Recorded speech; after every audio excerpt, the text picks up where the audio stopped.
landing. Right on. So this is one you see quite often on the trail, and I think we should first address what a tranny is. A tranny is short for transition, and it is a downhill landing, which is so much nicer than the flat-to-flat landing. Which disperses the load of landing. Exactly, it does. So it disperses the load, makes it a smoother landing, easier to ride out on. So level takeoff to tranny landing.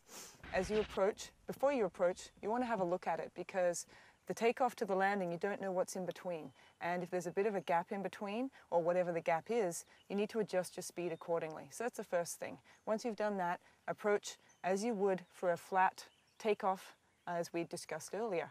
You're going to preload, explode the shoulders. As the rear leaves, you're going to grab those pedals.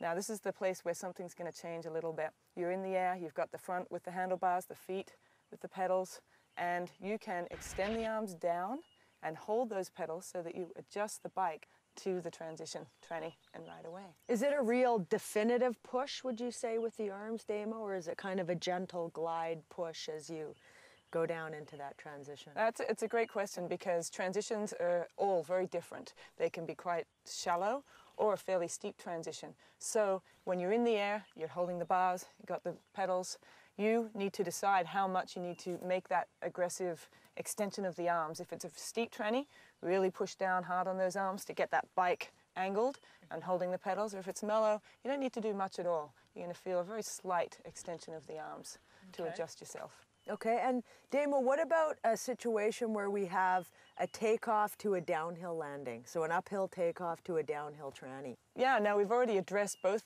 the takeoff and the tranny landing, so let's just put it all together. The takeoff is that it helps you with the manual front wheel lift, sends that front into the air. As the rear leaves, it sends the rear into the air, as long as it's not a short, steep one. And when you're in the air, you can do the same thing as we talked about in the tranny, extending the arms down and holding the rear. Now, there are some steeper takeoffs and landings. We call these dirt jumps. We'll get to that though later. So with this, you've got that feeling of floating up in the air. What's important with that rear is that you bring the body over the bike really quickly, because we're not landing on flat. We have to get that bike landing on the downhill here. So manual, as we talked about earlier on the takeoff going up, bring the body over the bike quite quickly, grab those pedals, extend the arms down again, as we talked about for the tranny, land on the tranny and ride away.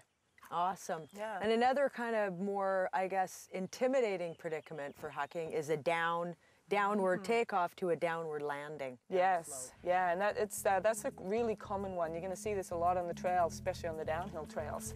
And this is a great one. It's as you approach, you may, depending on how steep the downhill is, you may need to use braking here. So that's an added element on a downhill takeoff. So using braking, and when you're heading downhill, the hips are probably going to be a little bit back. So you need to shift those shoulders forward over the handlebars and preload that front wheel. It's the best way to get a good preload. At that point, if you are still on the brakes a little bit, you will have to release them, perform that manual front wheel lift. Now what's important here is you don't lift the wheel really high. You want to maintain it in the direction of travel that you are heading off the drop. So a little bit of grab of the rear with the feet, but not a lot, because there's not a lot of movement in the air, because you're landing at the same angle as you took off from. And probably the most complicated one that isn't so natural feeling would be the downhill takeoff to no transition, just to a flat level ground, which means that you have to do that manual front wheel lift before the transition, because there isn't one. It's not something you could simply roll down. You do need to huck it. What do we need to do there? Yeah, and this one is a really committing move, and it's one that feels so good when you get it, not so good when you don't.